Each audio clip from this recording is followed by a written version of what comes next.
আমার আজকের রেসিপি হলো মুগ ডাল দিয়ে ফুলকপির তরকারি। একঘেয়ে ফুলকপির তরকারির তুলনায় মুগ ডাল দিয়ে ফুলকপির তরকারি কিন্তু অপূর্ব খেতে হয়। নমস্কার, আমি সহেলি, আপনাদেরকে আমার চ্যানেলে স্বাগত। এর জন্য আমি সবার ফার্স্টে গ্যাস অন করে নিলাম। একটা কড়াইতে আমি কিছুটা জল দিয়েছি। জলের মধ্যে 1 চা চামচ নুন দিয়ে জলটাকে আমি ফুটিয়ে নেব। আমি এই রান্নাটার জন্য 3টে ফুলকপি নিয়েছি। জল ফুটে উঠেছে, গ্যাসটা আমি অফ করে দিচ্ছি। আমি 3টে ফুলকপি আগে থেকে কেটে ধুয়ে রেখেছিলাম। সেই ফুলকপিগুলো আমি এবার জলের মধ্যে দিয়ে ঢাকা দিয়ে রাখব। ফুলকপিগুলোকে আমি এবার জলের মধ্যে দিয়ে দিচ্ছি, গরম জলের মধ্যে। আমি গ্যাসটাকে অফ করে দিয়েছি।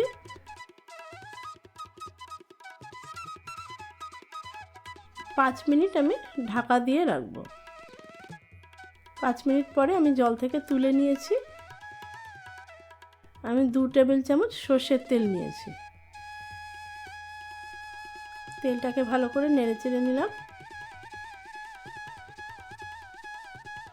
1 চা চামচ নুন দিয়ে দিলাম যাতে তেল গায়ে না ছেটে। নুনটাকে তেলের মধ্যে মিশিয়ে নিচ্ছি ভালো করে। ফুলকপিগুলোকে এবার তেলের মধ্যে ভেজে নেব। আমি মোটামুটি 6 জনের মাপে রান্নাটা করেছি। নুন চিনি দিচ্ছি স্বাদ মতো। যেহেতু মুগ ডাল দিয়ে ফুলকপির তরকারি, এটা একটু মিষ্টি মিষ্টি হলেই ভালো লাগবে, তবে আপনারা আপনাদের স্বাদ মতো চিনি দেবেন। নুন চিনি দিয়ে ফুলকপিগুলোকে আমি ভেজে নিচ্ছি। নিরামিষের দিনে এই ফুলকপির তরকারি কিন্তু অসাধারণ খেতে হয়। ফুলকপি ভাজা হয়ে গেছে, আমি একটা প্লেটের মধ্যে তুলে নিচ্ছি।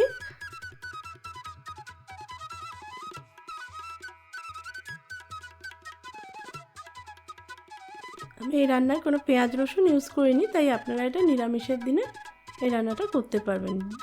জিরে দিয়ে দিলাম 2 চা চামচ। জিরেটাকে ভালো করে নেড়ে চেড়ে নিলাম। 2টো তেজপাতা ছিঁড়ে রেখেছিলাম, তেজপাতা ফোড়ন দিয়ে দিলাম। 2টো শুকনো লঙ্কা ছিঁড়ে রেখেছিলাম, সেই শুকনো লঙ্কা ফোড়ন দিয়ে দিলাম।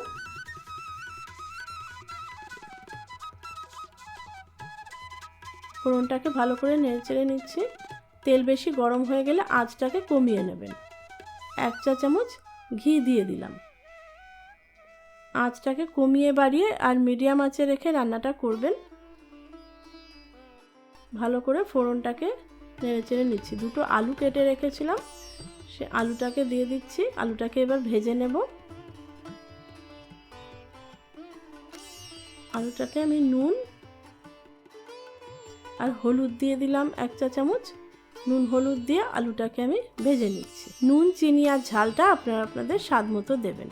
একটা টমেটো কুচি করে রেখেছিলাম, সে টমেটো কুচি দিয়ে দিলাম।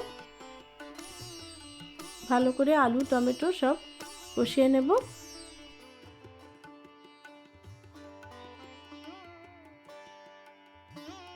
কিছু মটরশুঁটি কেটে রেখেছিলাম, সেই মটরশুঁটিগুলো দিয়ে দিচ্ছি।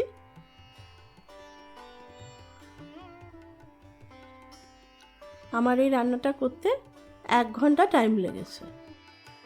আদা বাটা দিয়ে দিলাম 1 চা চামচ।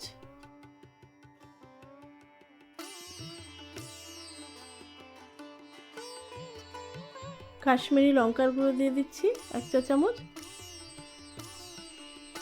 জিরে গুঁড়ো দিয়ে দিলাম 2 চা চামচ।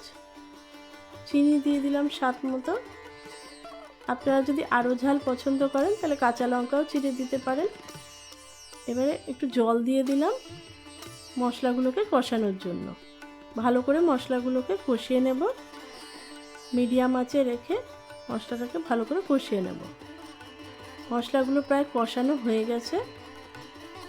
আমি একটা কাপে প্রায় 100 গ্রাম মতো মুগ ডাল নিয়েছি।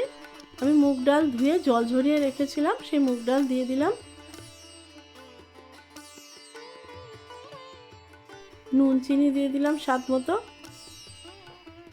আমি একটা কাপের হাফ কাপ মুগ ডাল দিয়েছি, প্রায় 100 গ্রাম। আমি যেই অনুপাতে ফুলকপি নিয়েছি ঠিক সেই অনুপাতে মুগ ডাল এবং বাকি মশলাগুলো দিয়েছি। আপনারা কম পরিমাণে করলে কিন্তু মুগ ডাল আর বাকি মশলার মাপটাও কমে যাবে। মুগ ডালটাকে ভালো করে নেড়ে চেড়ে কষিয়ে নিচ্ছি। মুগ ডালটাকে প্রায় 2 মিনিট ধরে নেড়ে চেড়ে ভাজতে হবে। এবারে জল দিয়ে দিচ্ছি। ডাল ভাজা হয়ে গেছে, জল দিয়ে ভালো করে নেড়ে চেড়ে নিচ্ছি।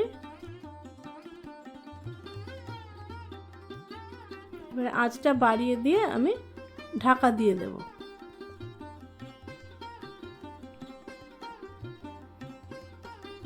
জল ফুটে উঠেছে। এবারে নেড়ে চেড়ে দেখব ডালটা কতটা সেদ্ধ হলো। ডালটা সেদ্ধ হতে একটু টাইম লাগবে, প্রায় আধ ঘন্টা লাগবে ডালটা সেদ্ধ হতে। আমি আঁচটা কমিয়ে দিয়ে ঢাকা দিয়ে রাখছি। মাঝে মাঝে নেড়ে চেড়ে দেখতে হবে। ডাল সেদ্ধ হয়ে গেছে। ফুলকপিগুলো দিয়ে দিলাম। ফুলকপিগুলো দিয়ে এরকমভাবে নেড়ে চেড়ে দেখতে হবে। ভালো করে ফুটিয়ে নিচ্ছি। আমার রান্নাটা হয়ে গেছে। গ্যাস অফ করে দিলাম। গ্যাস অফ করে দিয়ে আমি 2 চা চামচ গরম মশলা দিয়ে দিলাম। আপনারা নিরামিষের দিনে এই রান্না ভাত বা রুটির সাথে খেতে পারেন, দারুণ লাগবে খেতে। ভালো করে গরম মশলাটাকে মিশিয়ে দিচ্ছি। আপনারা চাইলে ঘিও দিতে পারেন। আমি ঘিটা তেলে ফোড়ন দিয়েছি, আপনারা চাইলে গরম মশলার সাথেও ঘি দিতে পারেন। গরম মশলা দেওয়া হয়ে গেছে। এবার আমি ঢাকা দিয়ে রাখলাম। আমার মুগ ডাল দিয়ে ফুলকপির তরকারি রেডি। আপনারা এটা বাড়িতে অবশ্যই ট্রাই করবেন আর আমাকে জানাবেন রেসিপিটি কেমন হলো। আমার চ্যানেলটি যদি ভালো লেগে থাকে তবে লাইক, শেয়ার আর সাবস্ক্রাইব করতে ভুলবেন না। আর সাবস্ক্রাইব করে বেল আইকনটা কিন্তু অবশ্যই প্রেস করে দেবেন, যাতে যে কোনো নোটিফিকেশান আপনাদের কাছে পৌঁছে যায়। নমস্কার।